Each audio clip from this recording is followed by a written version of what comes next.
A billionaire sold his stake in one company to buy shares in another. And the way Nigerians reacted told me everything about how much financial education we still need as a country. Let me break it down. Femi Otedola recently announced that he sold his stake in Geregu Power Plant to buy $100 million worth of Dangote refinery shares. And Nigerians were confused.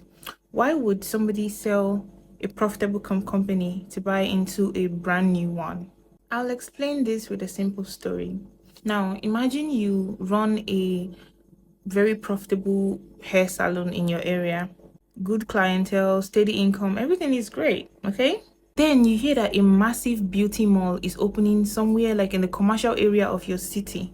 And when you think about it, you see that that's the place like every woman wants to visit regularly to change their hair, to do braids, whatever. You know that that's going to be a hot spot for women in your area. And what business do? You run a hair salon.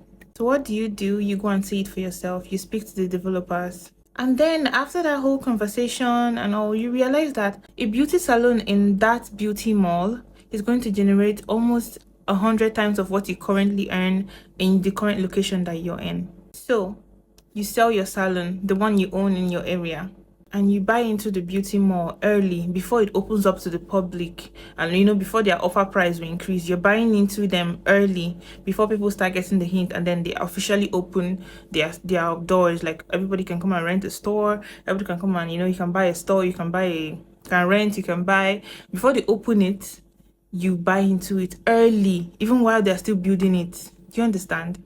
Now, a lot of people might call what you did recklessness, but that's strategy. And that's exactly what Otedola did. Now, this is the important part.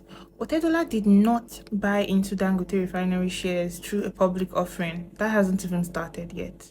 He bought it through something called a private placement. Private placement is when a company quietly approaches investors, specific selected investors with significant capital. I'm talking millions of dollars, billions of naira, not everyone. And in exchange for that capital, these investors receive equity ownership in these companies. Now, two things make private placement different from an IPO, that's an initial public offering. We've already spoken about that before. You can go and watch the video. The first one is that a private placement, like the name implies, is not open to the public. You need to be invited. It's for the cream de la cream. Yeah, the bourgeoisie. You need to be invited. And for you to even be invited, it needs to be known that you have substantial capital that is required. Then you'll be invited. And secondly, private placement investors usually buy at a cheaper negotiated price. The reason is because they're entering early and they're bringing massive capital to the table. They have something to offer. Do you understand? So it's like a give or take situation. I give you my money and I get equity ownership in your company that is about to be launched. Everybody wins. That is why Otedola could put out $100 million. That is the level of capital that a private placement requires. I hope that's clear enough. Normally, I would give you the difference between an IPO and a private placement, but I've already told you what an IPO is. And now that you know what a private placement is, you can put two and two together and see what actually makes them different. But here's what I need you to take away from all this.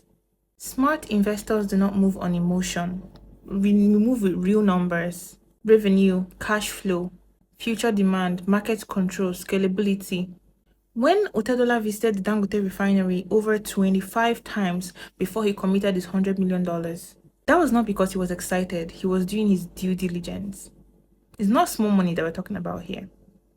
So even if you know this company is great, do your due diligence. I know we cannot all go to Dangote refinery to go and look around and say, oh, we want to come and do inspection before we invest our 10K, 20K inside. No. But you can do your due diligence. You can check cash flow. You can check market demand. You can check future demand of this company. You can actually tell if there's something you need to put your money in or not. So whenever the Dangote refinery IPO finally opens to the public, do not just rush in. Read the prospectus. Understand the valuation. Know exactly what you're buying into.